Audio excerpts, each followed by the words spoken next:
नमस्कार, आप देख रहे हैं हॉट टॉक भारत। मैं हूं दिवाकर विक्रम सिंह। कई ऐसी खबरें हैं जिनका सीधा संबंध भारत से है।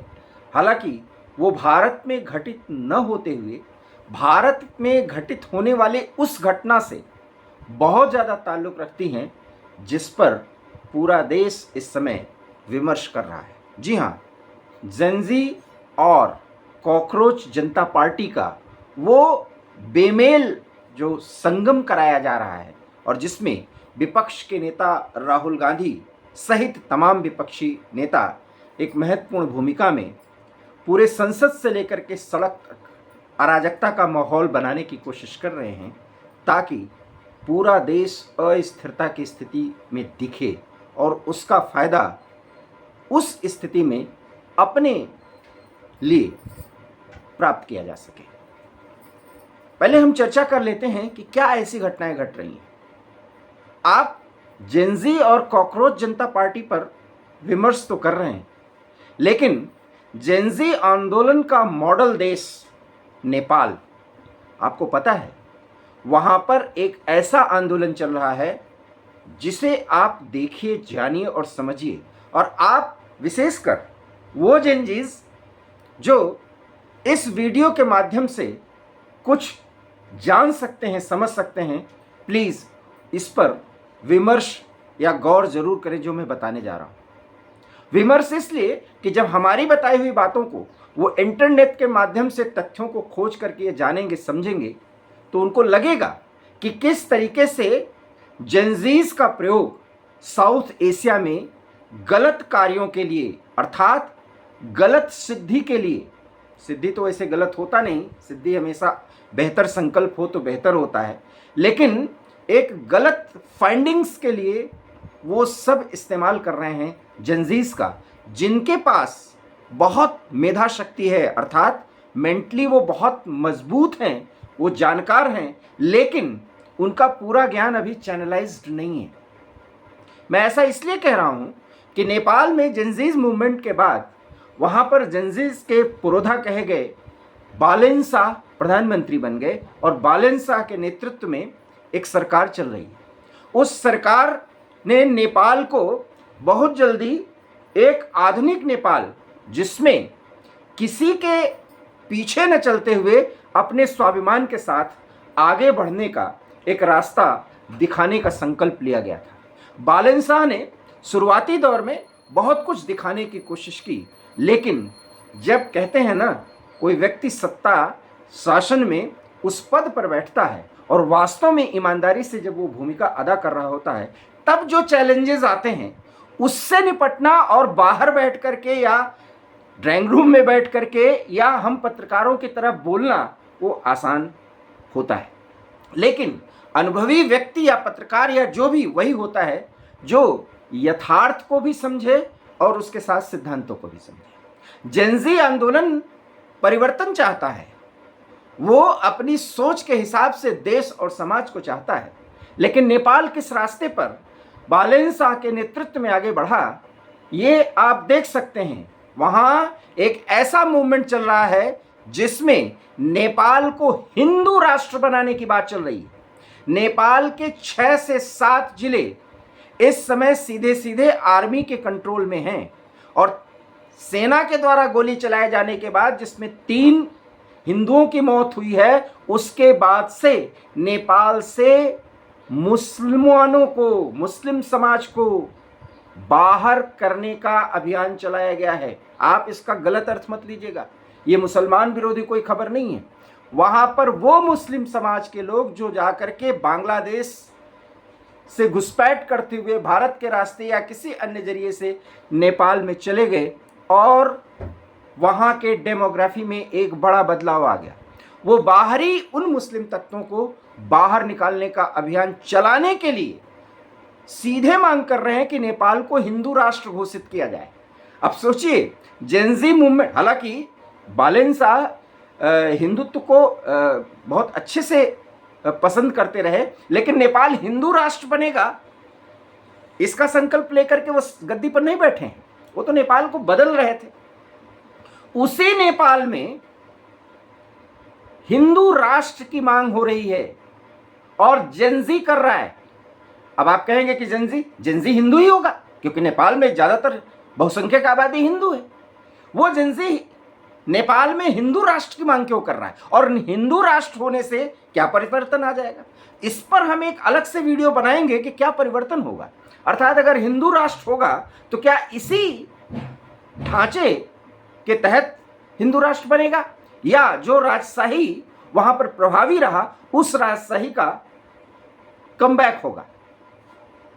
राजशाही और हिंदू राष्ट्र जो नेपाल था कभी, उस पर अगर हम बात करेंगे तो वीडियो लंबा होगा, वो विषय हम कभी उठाएंगे फिर कभी। लेकिन हम इस समय बात कर रहे हैं कि जेंजी जो कहते हैं ना कि बदलाव चाहता है, वो एक पीछे की तरफ जा रहा है। नेपाल का जेंजी मांग कर रहा है कि नेपाल को हिंदू राष्ट्र बनाया जाए, और यहां जेंजी के नाम पर अभिजीत दीपके या सौरभ दास या रांका या उनके तरह के और नेता क्या मांग कर रहे हैं? हिंदू मुसलमान यहां न किया जाए। शरजील इमाम को छुड़ाने की बात, भारत तेरे टुकड़े टुकड़े होंगे कहने वाले, नारा देने वाले जेएनयू के कुछ गुंडे, उनको छात्र बता करके उनको यह बताया जा रहा है कि उनको तो बंद किया गया, और बंद सरकार ने किया, बंद तो कोर्ट के आदेश पर किया गया उनको। वो सड़ रहे हैं जेलों में। जिनको भारत माता कहते समय शर्म आती है, वो उनके उसूलों और सिद्धांतों के खिलाफ है। और भारत में अगर हिंदुत्व की बात हो जाती है तो ये जेंजीज की सोच नहीं है। ये मैं नहीं कह रहा हूं, ये तो राहुल गांधी भी कहते हैं कि यहां तो हिंदू मुसलमानों को लड़ाया जा रहा है। भैया नेपाल में क्या हो रहा है आप ये बताइए? नेपाल में जेंजी हिंदू राष्ट्र की मांग पर उतर आया है, और बालन शाह को अल्टीमेटम दिया गया है।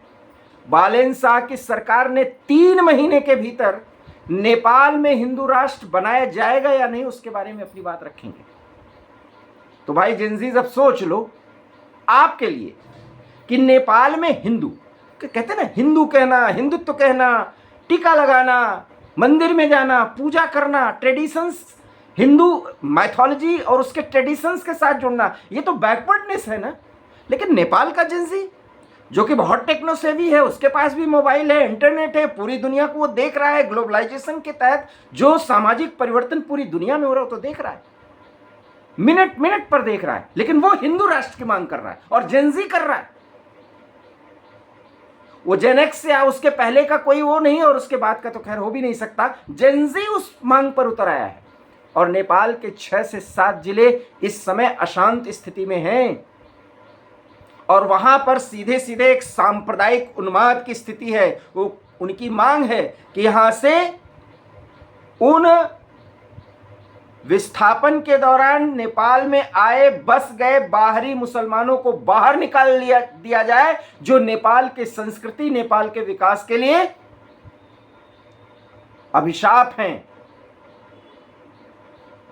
अब यहां का जेंजी अगर है, और वास्तव में जेंजी है, जो अभिजीत दीपके मॉडल पर या अरविंद केजरीवाल और राहुल गांधी के मॉडल पर किसी डीप स्टेट के वर्क को आगे न बढ़ा रहा हो, वो जेंजी अगर है वास्तव में, वो सोचे कि नेपाल का जेंजी बालन शाह जो खुद हिंदू हैं, नवयुवक हैं, जेंजीज के मॉडल रहे हैं, उनके अंडर में जितने भी मंत्री हैं, जितने भी अधिकारी हैं, सब जेंजीज के सुपर हीरो और मॉडल रहे। मैं बहुत बहुत जिम्मेदारी के साथ जानकारी आपको दे रहा हूं। नेपाल पर जो वीडियोस हमने वहां के विशेषज्ञों के साथ और जेएनयू के कुछ प्राध्यापकों के साथ बनाई है, आप जाके के हार्ट टॉक भारत पर जाके देख सकते हैं वो वीडियोस। और तब भी हमने कहा था कि बालन शाह से नहीं संभलेगा। बालन शाह, ये मेरा वाक्य है, आज नहीं, ये बालन शाह से नहीं संभलने वाला, और नेपाल पुराने रास्ते पर लौटेगा। भारत जिस रास्ते पर आगे जा रहा है, उस रास्ते से डेविएट करने के लिए, उसका डिलीवर जो कर रहा है भारत, उस पर एक बहुत बड़ा विराम लगाने के लिए, ग्रहण लगाने के लिए कोई ऐसा मूवमेंट जो जेंजीज के नाम पर किया जा रहा है, अब जेंजीज को समझ लेना चाहिए। बात नेपाल की ही नहीं है, बात तो बांग्लादेश की भी है। बांग्लादेश की वो निर्वासित प्रधानमंत्री शेख हसीना वाजेद, जो मुजीबुर रहमान की बेटी है, जो बांग्लादेश को बनाने में बड़ी भूमिका अदा किए थे, वो भारत में निर्वासन का जीवन दिल्ली में काट रही हैं। और आज जब मैं आपसे बात कर रहा हूं तो वो वीडियो कॉन्फ्रेंसिंग के माध्यम से साउथ एशिया और बांग्लादेश के मुद्दे पर अपनी बात रखेंगी। हालांकि वो अपनी बात भारत से रख रही हैं। बांग्लादेश ने डिप्लोमेटिक तरीके से इसका विरोध किया है क्योंकि वो प्रत्यर्पण की मांग कर रहा है। हालांकि शेख हसीना वाजेद कह रही कि वो दिसंबर में जाएंगी, जबकि उन्हें मृत्युदंड की सजा दी जा चुकी है। किसके द्वारा? इसके पहले तारिक रहमान इस समय वहां के प्रधानमंत्री हैं, जो व्यक्ति अमेरिका और चीन के इशारे पर काम कर रहा था, कार्यवाहक एक तरह से प्रधानमंत्री था, और जिसने भारत और बांग्लादेश के संबंधों को मिट्टी में मिला दिया था, उन सब की कारस्तानी है। लेकिन शेख हसीना वाजेद कह रही हैं कि वो बांग्लादेश लौटेंगी। क्या आपको नहीं लग रहा है कि भारत का बहुत बड़ा प्रभाव है? और क्या आपको नहीं लग रहा है कि इस मुद्दे पर भारत और अमेरिका की आपकी सोच अब एक हो गई है? क्योंकि अमेरिका चीन से बहुत बुरी तरह से कई मामलों में पीछे हट रहा है, पीछे हटता हुआ दिख रहा है। बिना भारत के सहयोग के वो आगे बढ़ ही नहीं सकता। तो बांग्लादेश में शेख हसीना वाजेद को दिखाने के लिए विरोधी के तौर पर उनके साथ व्यवहार किया जाएगा, लेकिन उनकी पार्टी और उन्हें फिर से बांग्लादेश के जो भी लोकतंत्र है वहां, हालांकि वहां कट्टरपंथियों का पूरी तरीके से एक तरह से वर्चस्व हो चुका है, जो भी होगा उनको एसिमिलेट किया जाएगा, क्योंकि शेख हसीना वाजेद को भारत चाहता है और भारत की ये धमक है, जिस धमक को जेनजीज के माध्यम से भारत में एक ऐसा मूवमेंट चला करके भारत को अस्त व्यस्त करने की एक बड़ी योजना बनाई गई है। और उसके योजनाकार के शिल्पी अभिजीत दीपके ही नहीं है। अभिजीत दीपके तो एक मोहरा हैं। राहुल गांधी और अरविंद केजरीवाल भी नहीं है, उससे भी आगे है। हाँ, एक ऐसे मुखौटे हैं जो शांत होने का नाम ही नहीं ले रहे, वो उनका काम कर रहे हैं। लेकिन फिर कह रहा हूं, भारत के जेनजीज समझिएगा जरूर, आपकी बात और जेनजीज की सोच पूरी दुनिया में एक मॉडल बने, इसके लिए देश को अराजकता से जाने से बचाना होगा। और व्यवस्था में सुधार के लिए सरकार पर दबाव बनाया तो जाए, लेकिन दीपिका के मॉडल पर या राहुल गांधी के मॉडल पर देश को अराजकता के आगोश में न ढकेला जाए। शायद नेपाल और बांग्लादेश की घटना यही कह रही है। बात बांग्लादेश की ही नहीं है, बात उस पाकिस्तान की है जो गाहे बगाहे किसी डीप स्टेट में शामिल होकर के भारत में अस्थिरता फैलाना चाहता है, टुकड़े टुकड़े होने की कगार पर है। और वहां पर लोग कह रहे हैं ना कि अब शहबाज शरीफ की सरकार चली जाएगी, मियां मुनीर वहां के जो फील्ड हालांकि उनको मैं फील्ड मार्शल के बोलता हूं, जो फील्ड मार्शल भी हैं, असीमित शक्ति है, वो एक तरीके से जनरल मुशर्रफ की तरह राष्ट्रपति बन जाएंगे और अपने मुंह बोले साले या जो भी हैं, क्या रिश्ता है इन सब का, क्या रिश्ता होता है वो हमें बहुत ज़्यादा इंटरेस्ट नहीं है। वही व्यक्ति जो हमारा कप लेकर के भागा था, क्रिकेट वाला, अगर आपको याद हो, तो वो इस समय गृह मंत्री है और वो वहाँ का प्रधानमंत्री बनाया जाएगा। शहबाज शरीफ को कूड़े में फेंक दिया जाएगा। मतलब एक तख्ता पलट होगी। मेरा ध्यान या इस खबर पर, इसके एनालिसिस पर नहीं है। उससे बड़ी घटना पाकिस्तान में हो चुकी है और उसको अगर हम सनातनी हैं और जेंजी हैं, हिंदू जेंजी हैं, भारत के जेंजी हैं, चाहे जिस धर्म के हो, वो सोचे। बलोचिस्तान की आज़ादी की घोषणा हो चुकी थी, हालांकि बहुत पहले हो चुकी थी, बीच में हुई तो भी मैंने वीडियो बनाया था। और अब 11 अगस्त जो आने वाला है, उस दिन वो अपनी आज़ादी का राष्ट्रगान करेंगे और आज़ादी मनाएंगे। ये वहाँ के सबसे बड़े नेता मीर यार बलोच ने घोषणा कर दी है और बलूचिस्तान लगभग पाकिस्तान से आज़ाद हो चुका है। भारत उसको मान्यता देगा नहीं देगा, इसमें कई टेक्निकलिटीज़ है। पूरी दुनिया के कुछ देश देंगे नहीं देंगे, बहुत टेक्निकलिटीज़ है।